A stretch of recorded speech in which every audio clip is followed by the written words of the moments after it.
لله وكفى والصلاة والسلام على من لا نبي بعده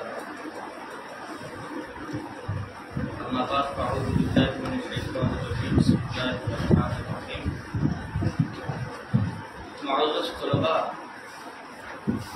ہم نے اس سے پہلے کے درس میں آپ کے سامنے یہ وضاحت کی تھی کہ ہندوستان کے اندر اسلام کیسے آیا، سندھ اور ہندوستان کے بعض قبائل عرب میں کیسے آباد تھے، ہندوستان سے عرب میں کس طرح تجارت ہوتی تھی، ان کے باقی کیا تعلقات تھے، اور پھر باقاعدہ باضابطہ محمد بن قاسم رحمہ اللہ کے دور میں جو 93 ہجری اور عیسوی کے اعتبار سے 712 عیسوی بنتا ہے، سندھ پر حملہ کیا گیا۔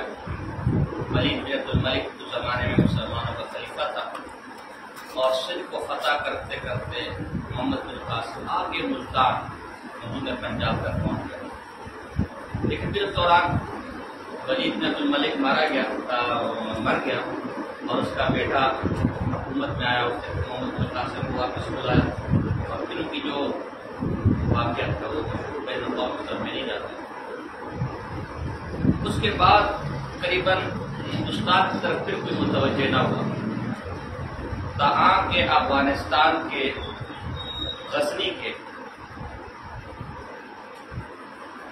محمود غزنوی رحمہ اللہ، ایک بہت بڑا نام ہے، وہ ہندوستان کی طرف متوجہ ہوئے اور قریباً 17 حملے ہندوستان پر کیے اور لاہور، پشاور، یہ سارے علاقے فتح کیے۔ ان کے بعد غزنی ہی کے رہنے والے ایک اور افغان حکمران شہاب الدین غوری، اس نے بھی اس علاقے پر حملہ کیا، اسے فتح کرنے کی کوشش کی، اس میں کامیاب بھی ہوا۔ اسی غوری کی مناسبت سے ہمارے ملک کے میزائل بھی غوری میزائل۔ تو بہرحال اگر ہم تاریخ کو دیکھیں، 713 عیسوی سے لے کر 1897 تک تو بہت لمبی تاریخ ہے، اس لیے آپ مختصر اتنا لکھ لیں کہ اس پورے ہندوستان میں کس کس دور میں کون کون سے حکمران رہے، کیونکہ ہندوستان کی تاریخ پر کتابیں موجود ہیں، کتب موجود ہیں، ان سے حکمرانوں کی تفصیلات آپ خود نکال فی الحال چونکہ ہمارا مقصد تاریخ ہے بھی نہیں، ہمارا جو خاص مقصد ہے کہ اس ہندوستان میں مذہبی منافرت اور فرقہ واریت یا باطل گروہ، اسلام تو آ گیا، اب اس کے بعد باطل گروہ کیسے ہیں اس پر وصول کر دیا۔ تو ہندوستان کے اوپر باقاعدہ حکومت جو ملتی ہے مسلمانوں کی، وہ سب سے پہلے مملوک حکومت ہے، یہ غلام تھے لوگ، خاندانی تھے، جسے کو مملکت غلامان کہا جاتا تھا، مملوک خاندان۔ 1206 عیسوی میں انہوں نے ہندوستان میں حکومت قائم کی اور 1290 تک 97 سال انہوں نے حکومت کی۔ خاندان مملوک اور خاندان غلامان بھی کہا جاتا ہے۔ اس کے مشہور حاکم آپ کا نام سنا ہوگا، قطب الدین ایبک، اس نے یہ سلطنت قائم کی اور یہ اس کے مشہور حکمران تھے قطب الدین ایبک۔ 1290 کے بعد خلجی سلطنت قائم ہوئی، خلجی، یہ 1290 عیسوی سے لے کر 1320 محض 30 سال رہی۔ اس کے رو رواں اور مشہور حکمران جلال الدین خلجی تھے۔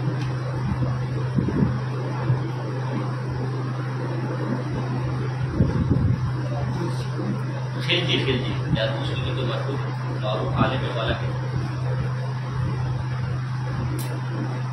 جلال الدین خلجی۔ خلجی دور صدر کے بعد تغلق سلطنت قائم، تغلق یہ 1320 سے لے کر 1414 عیسوی تک رہی، قریباً 94 سال اس خاندان نے حکمرانی کی۔ کون سے سلطنت سے؟ 1320 سے لے کر 1414 تک، 94 سال۔ اس کے بعدی اور مشہور حضور روا غیاث الدین تغلق، یہ بادشاہ تھا غیاث الدین تغلق۔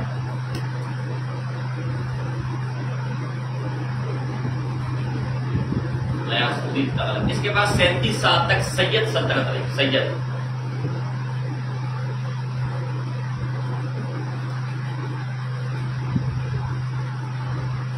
اس کے بعد لودھی سلطنت آئی، لودھی سلطنت، اور لودھی کے بعد آخری حکمران خاندان مغلیہ خاندان آئے۔ مغل سلطنت کے گرو رہا ظہیر الدین بابر، یہ پہلا حکمران تھا ظہیر الدین بابر، جس نے لودھی سلطنت کے آخری حکمران ابراہیم لودھی کو شکست دی۔ یہ ابراہیم لودھی یہ افغان کے علاقے کے اور ہندوستان کا تقریباً آخری پشتون حکمران تھا۔ اس کے بعد پھر کوئی پشتون حکمران ہے، پھر مغل خاندان حکمران رہا۔ یہ مغل دراصل منگول تھے، منگول نہیں تو فارسی میں ذرا مغل ہو گیا۔ ظہیر الدین بابر، نصیر الدین ہمایوں، یہ مغل سلطنت قائم ہوئی۔ طویل ترین حکمران گزرے، 300 سال سے زیادہ حکمرانی کی انہوں نے ہندوستان میں۔ اچھا، بیچ میں 1539 بیچ میں شیر شاہ سوری نے ان کو شکست دی، ان کی حکومت ختم کی مغلوں کی۔ شیر شاہ سوری نے مشہور حکمران ہے، 1539 میں اس نے ہمایوں کو شکست دی اور مغل سلطنت کا خاتمہ ہوا، اور پھر 16 سال ہندوستان پر حکومت کی۔ یہ بیچ میں تعطل آیا مغلیہ سلطنت، شیر شاہ سوری کی وجہ سے 16 سال یہ حکمران رہا، ہمایوں کو اس نے شکست دی، اور پھر اس کے بعد دوبارہ مغلیہ سلطنت نے سر اٹھایا، اور پھر طویل ترین 315 سالوں تک ہندوستان پر یہ خاندان حکومت کرتا ہے۔ جلال الدین اکبر، جسے اکبر بادشاہ کہا جاتا ہے، وہ اس مغلیہ دور کا کے بڑے بادشاہوں میں سے۔ اورنگزیب عالمگیر رحمہ اللہ،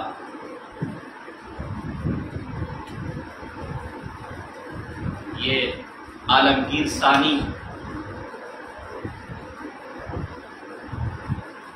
اور آخری حکمران بہادر شاہ ظفر 1857، جس کو انگریز کی جیل میں قید و بند کی صورتیں کاٹتے ہوئے مر گیا۔ تقریباً 315 سالوں تک اس خاندان نے ہندوستان پر حکمرانی کی۔ اس کے دور میں ہندوستان نے اپنا عروج بھی دیکھا اور زوال بھی دیکھا۔ اکبر جیسا بادشاہ بھی اس خاندان میں تھا، انتہائی بے دین، جو دین الہی کا بانی تھا، ان پڑھ جاہل گوار تھا۔ اس کے رابطی وزیر تھا کہ قصہ آئے گا ابو الفضل فیضی، اس کو گمراہ کرنے والا اصل میں جو اس کے نورتن تھے نا، نورتنوں میں جو ایک ابو الفضل فیضی تھا، بلا کا ذہین آدمی تھا یہ، کم بخت مار۔ 1 سال کے اندر سے بولنا شروع کر دیا تھا، اور 5 سال میں سے لکھنا شروع کر دیا، اور ایک دفعہ جب کسی بات کو سن لیتا تو اس کو یاد ہو جاتا، لیکن 1 نمبر کا ملحد تھا، عقیدتاً رافضی تھا۔ یہ ذرا پوائنٹ نوٹ کرنا، آگے بات آئی۔ اس کی ایک تفسیر ہے، تفسیر عجیب بات آپ کو بتاؤں، سوات الہام، 2 جلدوں میں تفسیر ہے، بغیر نقطوں کی، عربی کے اندر، ایران سے چھپی 2 جلد، کوئی نقطہ نہیں ہے، نام میں بھی دیکھو، نام میں بھی کوئی نقطہ، سوات الہام، 2 جلدوں میں قرآن کی تفسیر لکھی، ایران سے چھپی، بلا کا ذہین آدمی تھا۔ ابو الفیض بن مبارک اس کا والد تھا، وہ بھی بڑے بزرگوں میں آتا ہے، لیکن یہ بے ایمان۔ کسی اکبر بادشاہ کے زمانے کے حضرت مجدد الفسانی رحمہ اللہ، تو اکبر انہی کیا تو بے دین ہو گیا تھا۔ اس نے 4 شادیاں ختم کر دی تھی، 4 کرو 9 کرو، کوئی تعداد کسی تعداد میں قید نہیں، داڑھی پر پابندی لگا دی تھی، بالکل داڑھی چپاسٹ ہونی چاہیے۔ عیسائیت، یہودیت، اسلام اور ہندو مت، چاروں میں ملغوبہ نیا مذہب تیار کیا، اس ابو الفضل فیضی نے اس کے دماغ میں بات ڈال دی تھی کہ بادشاہ مجتہد ہوتا ہے. بادشاہ کیا ہوتا ہے؟ زیادہ حکمران مولوی جو بھی فتویٰ دے، بادشاہ کی مرضی ہے کہ وہ جو فتویٰ دے، جو دن میں تغیر و تبدل کرنا چاہے وہ کر سکتا ہے. تو اس لیے گائے کی قربانی پر پابندی لگائی. ایک ہندو عورت سے بھی شادی کی، اجودھیا تھا یا جودھیا بھائی اس طرح اس کا نام تھا، اسی کہنے پر اس نے گائے کی قربانی پر بھی پابندی لگائی. میرے پاس ایک کتاب ہے مولوی عبد القادر کی، جو اس کے دربار کا منشی تھا. اس کی کتاب ہے منتخب التواریخ. اس نے اس زمانے کے حالات لکھے اور اس کے بھی حالات لکھے. تو وہاں سے معلوم ہوتا ہے کہ کس طرح اس کی گمراہی میں بدعمل پیر اور بدعمل مولوی شریک تھے، اور سب سے بڑھ کر فیضی.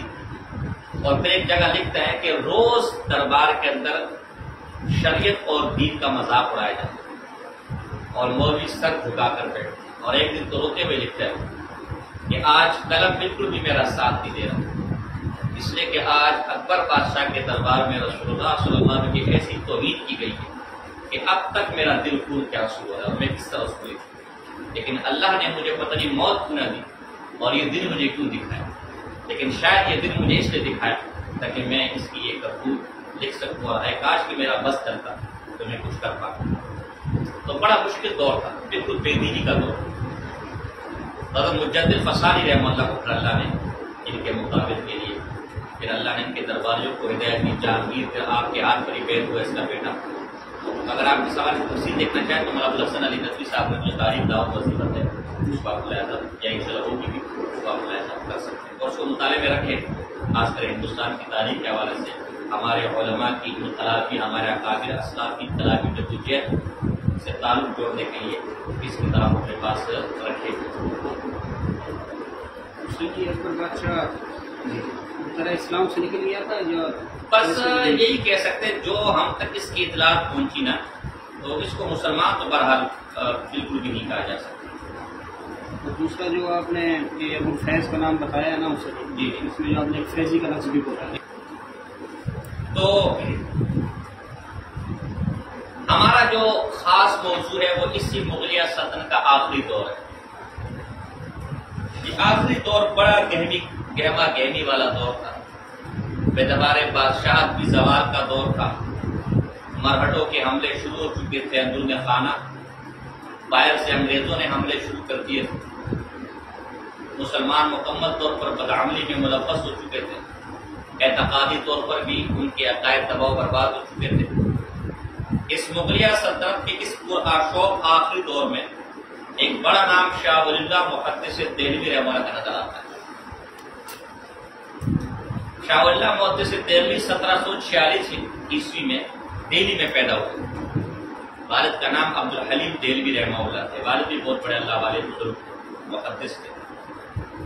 ان کی وفات کے بعد محمد عاشق پھلکی رحمہ اللہ کے پاس تربیت انہوں نے حاصل کی. شاہ ولی اللہ محدث دہلوی نے اپنے وقت کے بہت بڑے محدث، صوفی، بزرگ، مجاہد. چنانچہ انہوں نے اس حوالے سے کئی کتابیں تصنیف بھی کی، اس کا تذکرہ گیا ہے. ان کے بعد ان کے بیٹے شاہ عبدالعزیز محدث دہلوی رحمہ اللہ.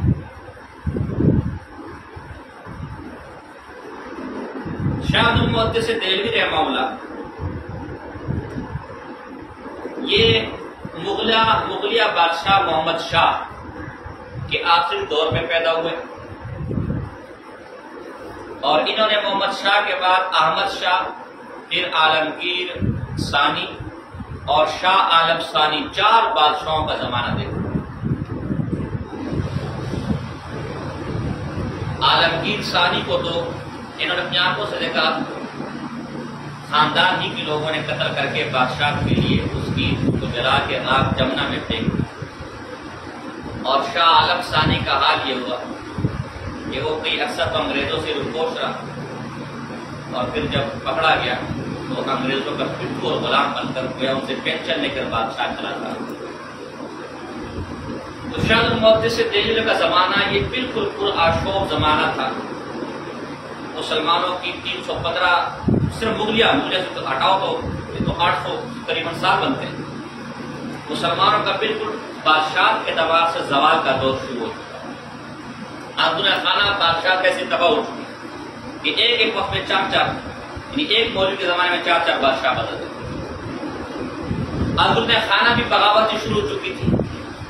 مرہٹوں نے 37 سے زیادہ حملے اس مغلیہ سلطنت پر کیے اور جہاں جہاں فتحیاب ہوتے وہاں ظلم کی داستانیں رقم کرتے. چنانچہ خود مولانا مناظر حسن گیلانی صاحب رحمہ اللہ نے جو شاہ ولی اللہ صاحب کی زمانے پر کتاب لکھی ہے اس میں شاہ عبدالعزیز محدث سے دہلوی کے خط نقل کیے. اس کا مفہوم یہ بنتا ہے، الفاظ کی کبھی پیشی ہوگی، میں محال بیان کرنا چاہوں گا کہ خدا ان مرہٹوں کو تباہ و برباد کرے کہ ان کے ظلم و ستم سے مسلمانوں کا جینا حرام ہو گیا. یہ ایسے ظالم ہے کہ گڈریوں تک کو معاف نہیں کرتا. ان پر بھی اگر غالب آ جائے انہیں بھی قتل کر دیتے. اس کے بعد مزید انگریز ملک پر حملہ آور تھے. تو جب دیکھا کہ اندوزہ خانہ بھی خلافت اور بادشاہت کمزور ہو چکی ہے، مرہٹے خلق حملہ کر چکے، باہر سے یہ تو اندرونی دشمن تھے، باہر سے انگریز حملہ کر چکا ہے، پھر انہوں نے جہاد کا فتویٰ اور ہندوستان کے دارالحرب ہونے کا فتویٰ جاری کیا. وہ ایک الگ بحث ہے جو تحریک آزادی کی بحث ہے، اس طرف ہم چلے جائیں گے، میں اس طرف کی بات. اعتقادی بحث اگر دیکھی جائے کہ اس زمانے میں حکومت کا تو یہ حال تھا، لوگوں کا کیا حال تھا، اعتقاد کس طرح تھے، لوگ عقیدے کس طرح تھے. تو اس زمانے کے ایک مورخ نواب تھے، نواب قلی خان، ان کا نام نواب قلی خان وزیر تھے. نواب قلی خان قوم کے ساتھ یہ کہیں سفر وغیرہ پر یا ٹور وغیرہ پر دلی آئے تو انہوں نے دلی میں جو حالات دیکھے اسے مربع دلی کے نام سے شائع کیا.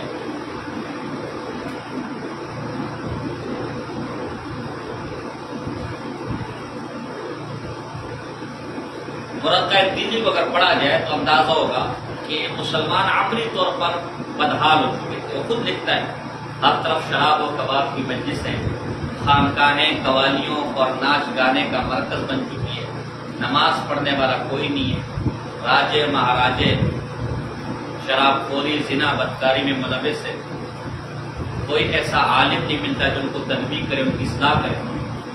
جن خانقاہوں سے اصلاح ہونے کی وہ خود فسق و فجور کا مرکز بن چکے. تو اعتقادی اور عملی اعتبار سے یہ حال ہے. اگر آپ نے حضرت شاہ اسماعیل اور سید احمد شاہ اسماعیل کی تربیت ایمان پڑھی تو آپ نے وہاں پڑھا ہوگا کہ مسلمان ہندوؤں کی رسومات میں ملوث تھے، ہولی اور دیوالی تک مناتے تھے. یہ حال ہو چکا ہے. اور سیتا کی جو ہندوؤں کی بت ہے اس کے باقاعدہ منتیں مانگتے تھے. تو اعتقادی اور عملی طور پر یہ حال تھا. اس ماحول میں شاہ ولی اللہ محدث دہلوی اٹھے، شاہ ولی محدث دہلوی اٹھے، پھر ان کے نمائندے شاہ اسماعیل، سید احمد شہید، پھر ان کے بعد ان میں جو ایک لمبی تاریخ چلی جائے. اس سارے دور زوال میں جو بادشاہ تھی، حکمرانی تھی، اس پہ 2 قسم کے مذہبی طور پر اعتقادی طور پر 2 قسم کے لوگ تھے. ایک ایرانی شیعہ جنہوں نے مملکت تک اس وقت نقصان پہنچایا، اور ہندوستان میں باقی فتنے اور فرقے انہی سے نکلے. اور دوسرا تورانی جو سنی کہلاتے ہیں.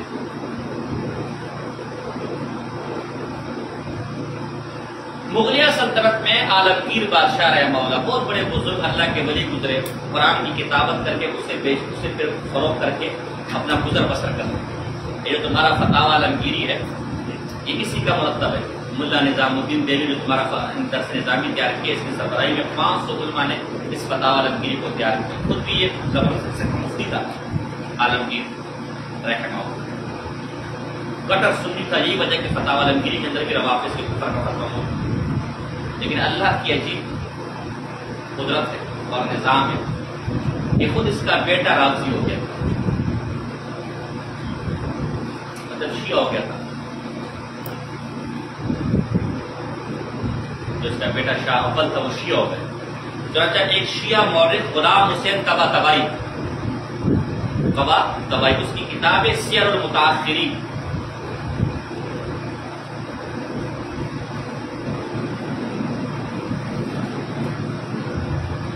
اس میں لکھتے ہیں وہ علامہ طباطبائی، جو بتحقیق خود مذہب شیعہ امامیہ رہا می دانس، اپنی تحقیق سے انہوں نے شیعہ امامیہ اثنا عشریہ مذہب واقع سمجھا، ہمیں مسلک اختیار نمودا اور اسی مسلک کو کیا کر دیا، یعنی اسی مذہب کو کیا کر دیا، اختیار کر لیا.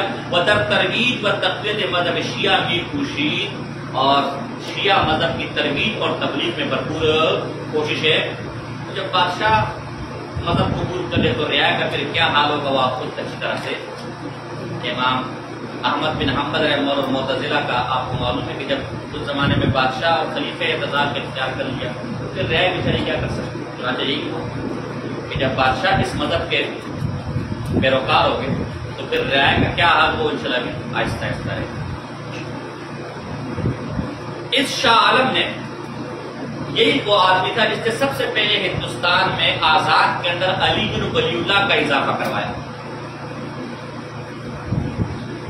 یہ جو عالمگیر کا بیٹا تھا جس نے اپنی تحقیق سے رافضی مذہب کیا کر لیا تھا، قبول کر لیا. دفتر میں جا کے تو انہوں نے جو ہے وہ آپ کو سمجھا رہی ہے بات، انہوں نے آزاد کے اندر علی بن ولی اللہ کا اضافہ کیا. چنانچہ اس پر باقاعدہ فساد ہوا اور دلی میں انہی فسادات میں ایک عالم تھی جام شہادت نوش کر. پھر انہوں نے مولانا یار محمد صاحب کو، مناظرے کے زمانے میں دلی میں ایک بڑے عالم تھے مولانا یار محمد صاحب، ان کو گفتگو کے لیے بلایا. جب فسادات ہوئے مولانا یار محمد صاحب اپنے علماء اور طلباء کا ایک گروہ لے کر بادشاہ کے دربار میں حاضر ہوئے اور بادشاہ نے ان سے اس رافضی مذہب کے اوپر گفتگو کی. اور مولانا یار محمد صاحب نے بغیر کسی خوف کے ڈٹ کے ان سے گفتگو کی، ان کے معتقدات پر رد کیا، ان کی غلط نظریات پر رد کیا، ان کو ان کے باپ دادا کے اعتقادات اور نظریات یاد دلائے، باپ سے حیا دلائی. تو جب بادشاہ لاجواب ہو گیا تو غضب ناک ہو کر کہا کہ تو بادشاہوں کے غضب سے ڈرتا نہیں ہے. تو مولانا یار محمد صاحب رحمہ اللہ آگے سے کہا کہ میں نے اللہ سے 4 دعائیں مانگی تھی، 4 خواہشیں کی تھی، اللہ میری 4 خواہشیں پوری کر لے. ایک یہ کہ میں تیرے دین کا عالم بن جاؤں، اللہ نے مجھے عالم بنا. دوسری خواہش میری یہ تھی کہ اللہ میں تیرے قرآن کا حافظ بن جاؤں، اللہ نے مجھے قرآن کا حافظ بھی بنا دیا. تیسری خواہش یہ تھی کہ اللہ مجھے اپنا گھر دکھا دے، حج بیت اللہ کر لوں، اللہ نے اس خواہش کو بھی پورا کر لیا. اور چوتھی خواہش یہ تھی کہ اللہ مجھے شہادت نصیب فرما دے. تو بادشاہ کو آپ کے ہاتھ میں کہ میری خواہش پوری کر دے. سبحان اللہ. تو پھر بادشاہ نے کہا کہ یہ بندہ تو زندگی میں آنے والا نہیں ہے اور پھر اس کو واپس کیا. مولوی ذکاء اللہ ایک انگریز کے زمانے کے مورد گزرے ہندوستان، انہوں نے تاریخ ہندوستان کے اندر جو اپنی تاریخ لکھی کئی جلدوں پر، اس میں اس مناظرے کی کچھ سیدھا مباحث کو ذکر کیا.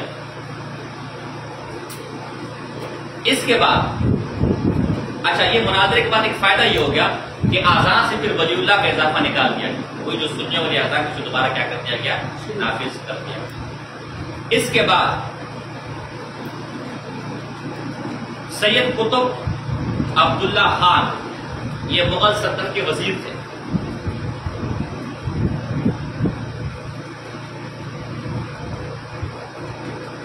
(1722 عیسوی کا متوفا ہے) اور امیر العمراء حسین علی خان،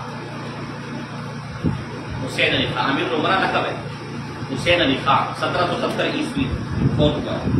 یہ 2 وزیر کٹر رافضی اور شیعہ تھے اور مملکت میں ان کا اثر رسوخ اتنا تھا کہ انہیں بادشاہ گر کہا جاتا تھا کہ بادشاہ ہی لوگ بناتے ہیں. یہ حکومت میں اتنا مضبوط اثر رسوخ تھا، لیکن دونوں کٹر رافضی تھے اور انہی کی سرپرستی میں باقاعدہ دلی سے تعزیہ نکلتا تھا. قلی خان میں نے قبل میں حوالہ دیا، انہوں نے مرکہ دلی کے اندر ان تعزیوں کا ذکر کیا. کئی قسم کے تعزیے نکلتے تھے دلی کے اندر اور مرثیہ خوانی کی مجلسیں ہوتی تھی جس میں پرسوت آواز کے اندر ایسے مرثیے پڑے جاتے تھے کہ لوگ داڑے مار مار کے روتے تھے. ان کی چیخ و پکار کی آوازیں دور دور تک سنائی دیتی تھی. محرم الحرام کی مجلسوں کا ادب اس نے قانون پاس کیا ہوا. محرم الحرام کی مجلسوں کا ادب ہر اپنے پرائے پر واجب تھا.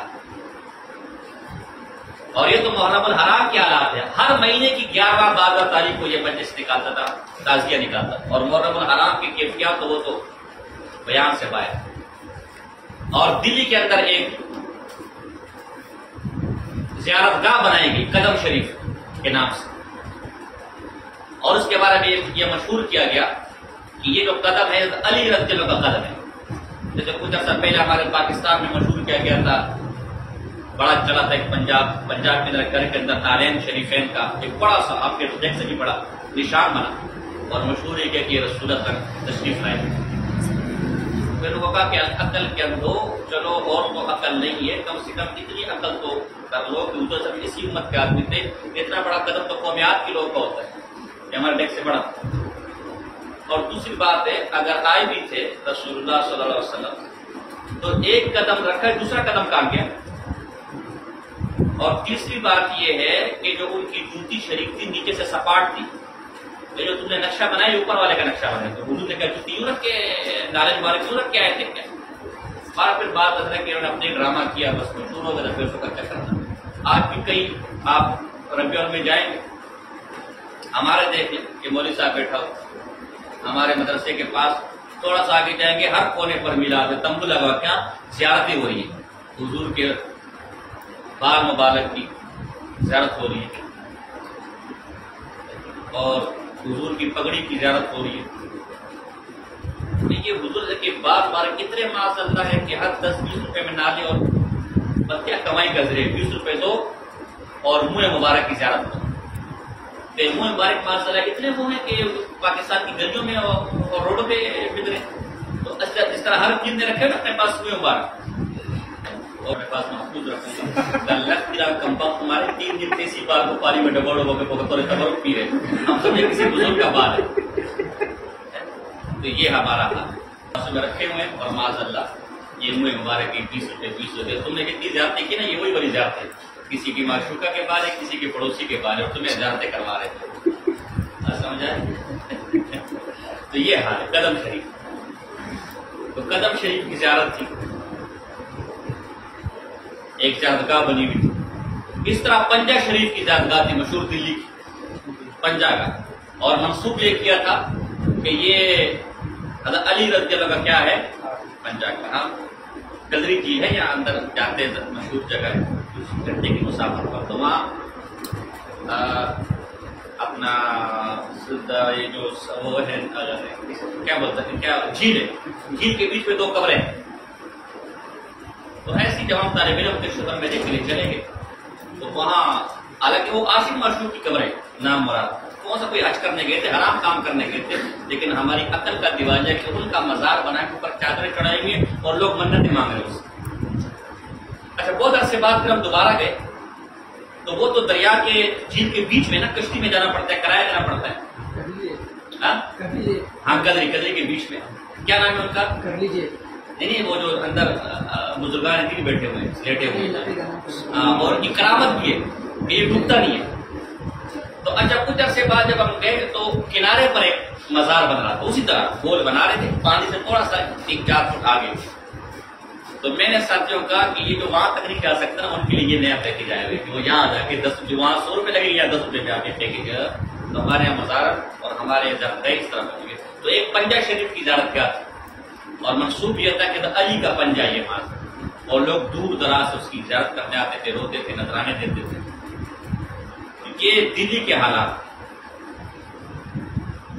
اس طرح شاہ مردان کے نام سے زیارتگاہ بنی تھی دلی کے اندر, جس میں تعزیے نکالے جاتے تھے, جہاں سے لوگ زیارت کرنے کے لیے آتے تھے. تو یہ مذہبی ماحول رافضی اس طرح بادشاہ سے نکل کر عام علاقوں میں پھیلنا شروع ہوئے, عام علاقوں میں آنا شروع ہوئے. اچھا دلی کے اندر یہ جو تشیع ہے یہ دکن سے ہے, دکن سے. دکن سب سے پہلے تشیع سے متاثر ہوا۔ چنانچہ انگریز کے زمانے میں تعزیہ نکالنے پر سنی مسلم فسادات ہوئے، تو پھر انگریز جو کمشنر تھا مٹکاف، اس کا نام تھا، اس نے اس زمانے کے صدر الصدور قاضی القضات مفتی اکرام الدین کے پاس ایک استفتاء بھیجا کہ آخر یہ تعزیہ کی حقیقت کیا ہے، کہ ظاہر مذہبی طور پر منافرت ہوگی، لڑائی ہوگی، تو انگریز نے ساری اس کی کروانی تھی، تو مذہبی معاملات کو بھی دیکھا۔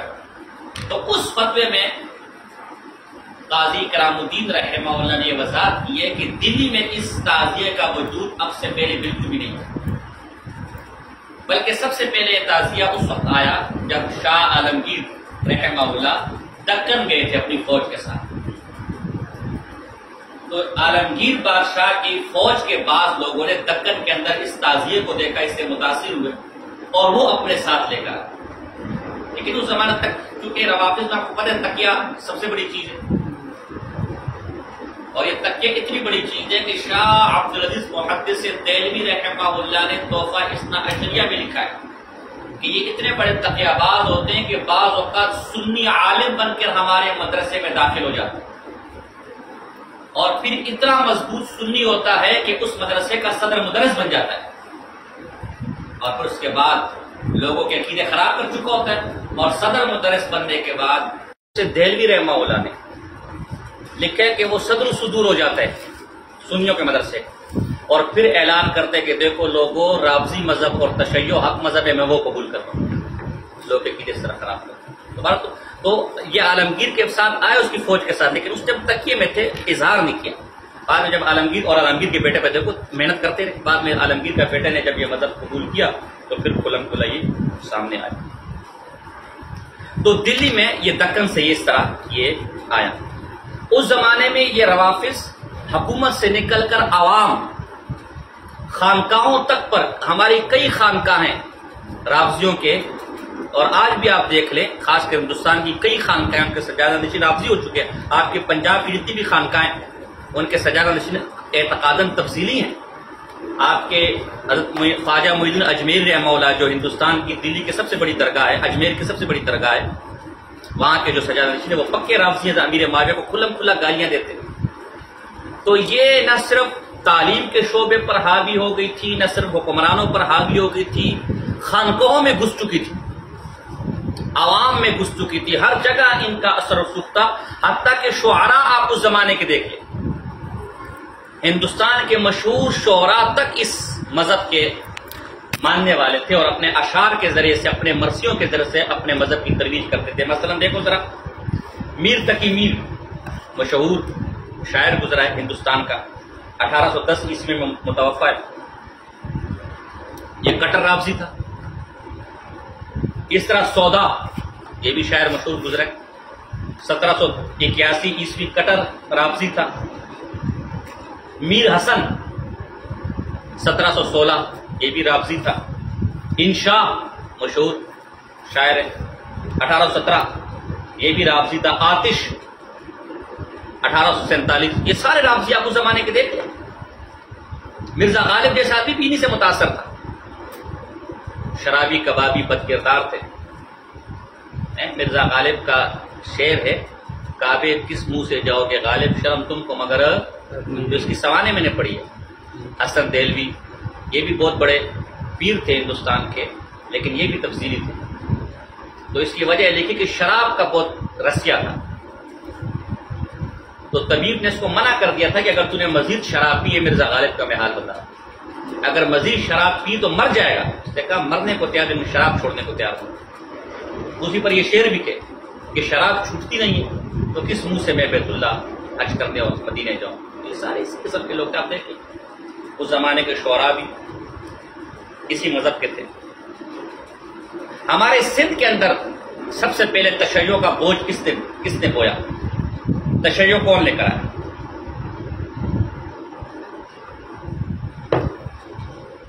تو یہ پیر جندو ڈاہ، پیر جندو ڈاہ، پیر جندو ڈاہ شاہ، جس نے بعد میں اپنا نام ناصر الدین سادس رکھا. اس نے ایک طوائف کے ساتھ شادی کی شروع میں. پیر جنڈو شاہ نے، جنڈو شاہ یا جنڈو ڈاک شاہ، اور اس زمانے کے والی میر سوراب خون تالپور، یہ تالپور سندھ کے ایک بڑا قبیلہ ہے، میر سوراب خون تالپور، اس کے زیر تربیت رہ کر تشیع مذہب اختیار کیا، پیر بنا، باقاعدہ مذہبی رہنما بنا. ناصر الدین سادس اپنا نام رکھا، اور حضرت جلال الدین شاہ کی خانقاہ مخدوم جہانیہ جہاں گشت، مشہور خانقاہ، اس کا سجادہ نشین بنا، اور آج یہ پوری خانقاہ تشیع کے ہاتھ میں. اسی طرح بلگرام کی خانقاہ، یہ ساری تشیع کے ہاتھ میں. ابھی میں نے اجمیر کی خانقاہ کا ذکر کیا، اجمیر کی خانقاہ ساری تشیع کے ہاتھ میں. آپ کے لال شہباز قلندر کی خانقاہ ساری تشیع کے ہاتھ میں. آپ کی دربار بری شریف ساری تشیع کے ہاتھ میں. اور کون سی مشہور آپ درگاہوں کے نام لیں، اس وقت سب میرے مستحضر نہیں ہے. یہ جتنی ہماری مشہور خانقاہیں یہ سب اس وقت تشیع کے ہاتھ میں. تو سندھ میں سب سے پہلے یہ پیر جنڈوٹ لے کر آیا یہ رافضیت اور تشیع. اگر آپ تاریخ دیکھنا چاہیں تو مولوی حفیظ الرحمان نے ایک تاریخ لکھی، تاریخ اوچ شریف، یہ کتاب ان کی تاریخ اوچ شریف، اس میں اس کو بیان کیا.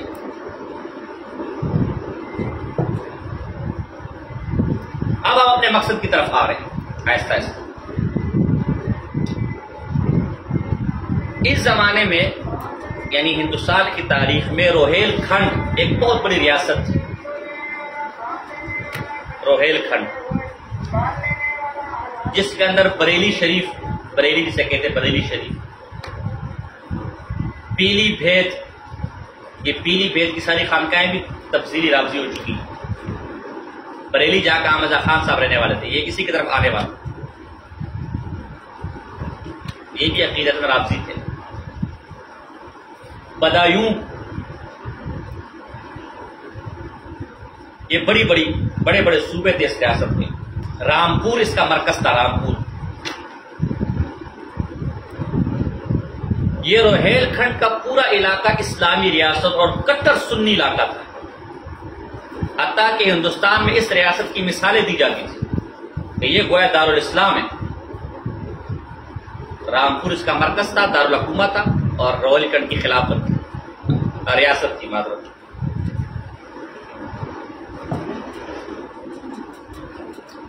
اودھ ریاست، ریاست اودھ جو مکمل طور پر شیعہ اور تبصیریت اختیار کر چکا تھا، اس کے والی شجاع الدولہ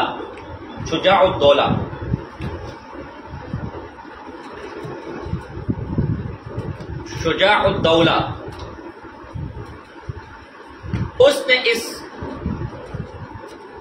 روہیل کھنڈ کی ریاست پر حملہ کیا، اور انگریز کی مدد سے، مقامی غداروں کی مدد سے، یہاں کے والی حافظ رحمت علی خان، اللہ والے آدمی تھے، کٹر سنی تھے، بہت مذہب سے محبت کرتے تھے. میرے پاس ان کے حالات ہیں. الطاف حسین بریلی، یہ آپ والے بریلی نہیں، یہ بریلی شہر کی طرف نسبت ہے. پروفیسر الطاف حسین بریلی نے کی سوانح لکھی ہے حافظ رحمت علی خان، اس میں ایک واقعات ہیں. میں نے اپنی کتاب نواب احمد خان بریلی حیات خدمات کرامہ میں بھی ان میں سے بہت سی باتیں کی ہیں. اس کو شہید کر دیا. اور شجاع الدولہ جو کٹر رافضی تھا وہ اس پورے روہیل کھنڈ پر قابض ہو گیا. تو چونکہ روہیل کھنڈ خالص سنی ریاست تھی تو اس نے اپنی اندر کی رافضیت کا خوب اظہار کیا. یہاں کے علماء، طلباء، دینداروں کا جینا حرام کیا، خانقاہوں، مدرسوں کو تاراج کیا. حتیٰ نجم الغنی ایک عالم گزرے، عالم مطلب پروفیسر ٹائپ آدمی گزرے، انہوں نے تاریخ اودھ لکھی. اور اس طرح تاریخ روہیل کھنڈ کے اندر بھی میں نے اپنی کتاب میں حوالہ دی، اس میں بھی مل جائیں گے. ظلم و ستم کی اتنی انتہا کر دی کہ خانقاہوں اور مسجدوں میں گھوڑے باندھے جاتے، بدکارہ کنجریوں اور رنڈیوں نے اپنے اڈے بنا دیے تھے اور اس کے اندر بدکاریاں کی جاتی تھی معذرت۔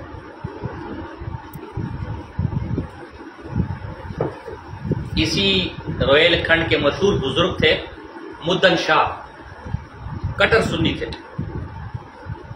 مدن شاہ۔ انہوں نے حافظ رحمت علی خان مرحوم جو والی ریاست روہیل کھنڈ کے، ان کا ساتھ دینے کی پاداش میں گرفتار کیا، ان کے سارے مال و اسباب خانقاہ پر قبضہ کیا، حتیٰ کہ عورتوں کے زیورات بھی منگوائے، اور جیل کے اندر ہی یہ مدن شاہ وفات پا گئے۔ ایک شعر آپ نے پڑھا ہوگا، حضرت تھانوی رحمۃ اللہ کے ملفوظات میں بھی شعر ملتا ہے، بڑائی شیخ نے داڑھی، بڑائی اگرچہ سن کی سن تھوڑی کو کہتے ہیں، تھوڑی سی داڑھی بڑھائی، مگر وہ بات کہاں مولوی مدن سے، داڑھی رکھ کے مولوی مدن تو نہیں بن سکے۔ بہرحال شجاع الدولہ نے بھی اچھا دن نہیں دیکھا، محض 1 سال کے اندر حافظ رحمت علی خان کی شہادت کے قریباً 9 ماہ بعد اور شاہ مدن کی وفات کے قریباً 3 ماہ بعد، یعنی سال کے اندر ہی 45 سال کی عمر میں یہ آدمی مر گیا، 24 ذوالقعدہ 1188 ہجری میں مرا، 1 سال کے اندر ہی مر گیا۔ اس کے بعد نواب آصف الدولہ روہیل کھنڈ کا والی بنا۔ یہاں سے اب مزید ابھی جو ہمارا دوسرا مقال ہے کہ بریلت کی طرف ہم آئیں گے، وہ یہاں سے شروع ہے، یہ بھی ظالم ترین حکمرانوں ہو سکتا ہے تفصیلی۔ تو آپ نے دیکھا کہ اس ماحول کے اندر یہ حضرت شاہ ولی اللہ محدث دہلوی، شاہ عبد المحدث دہلوی کے زمانے میں دلی کے اور ریاست کے یہ حالات تھے۔ اسی واسطے شاہ ولی اللہ نے 2 کتابیں ان کے رد میں لکھی، اذاعۃ الخفا عن خلافت الخلفاء، جا کے پڑھی ہوگی کہ دیکھ لینا، قرۃ العینین، اور اذاعۃ الخفا کے اندر تو کا ہے دیکھو لکھی ہوئی ہے، یہ عربی میں ہے، اصل یہ نسخہ فارسی میں لکھا ہے کہ کتاب میں سے لکھ رہا ہوں کہ ہمارے دیار میں تشیع پھیل چکا ہے اور طرح طرح کے شکوک و شبہات لوگوں کے دلوں میں انہوں نے پیدا کر دی۔ پھر شاہ عبد المحدث دہلوی نے تحفہ اثنا شریعہ لکھی۔ اچھا، اکبر بادشاہ کا میں نے ذکر کیا، اس اکبر بادشاہ کے ابھی میں نے بتایا عقائد خراب کرنے میں فیضی سب سے آگے تھا، اور فیضی کٹر رابطی تھا۔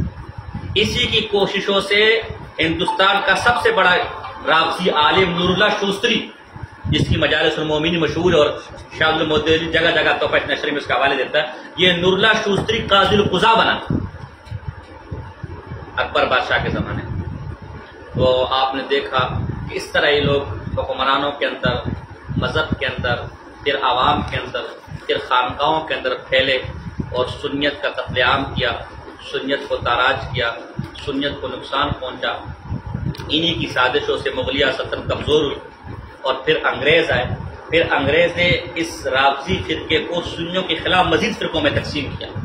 یوں پھر یہ ہندوستان کے مذہبی ماحول جو موجود ہے اس وقت آپ کے سامنے، یوں وہ پیدا ہوا۔ تو انشاءاللہ ہم اگلے دن کے لیے، اگلے سبق کے لیے ہم یہاں تک ہم روہیل کھنڈ، یہ چونکہ روہیل کھنڈ مرکز، یہ آپ عجیب بات آپ کو دیکھاؤں کہ روہیل کھنڈ میں سنی ریاست کو ختم کیا گیا اور یہاں تشیع قائم کیا گیا،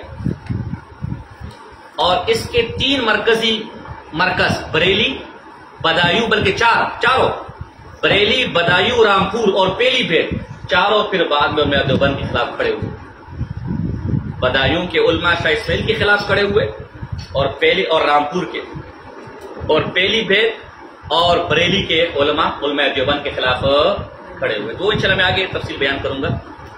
تو یہ جو دیگر پھر فرقے ہیں، چاہے وہ غیر مقلدیت ہو، چاہے وہ فتنہ انکار حدیث ہو، چاہے وہ رضاخانی بریدت ہو، وہ انہی سے نکلا ہے، انہی کی ذیلی شاخیں، اس پر آگے گفتگو ہوگی۔ تو یہاں تک میں نے آپ کے سامنے کہ ایک عرصے تک اس ہندوستان کے خطے پر مسلمان حکمرانی کرتے رہے، عروج کا زمانہ تھا، چلتے رہے، لیکن آخر کے دور میں جب زوال ہوا تو زوال کا دور، بدترین دور شاہ ولی اللہ اور شاہ عبد المحدث دہلوی سے شروع ہوا، اور مذہبی طور پر رافضیت نے اس خطے کو، چونکہ سنی ریاست کی سنی اسٹیٹ تھی، اس خطے کو تباہ و برباد کیا۔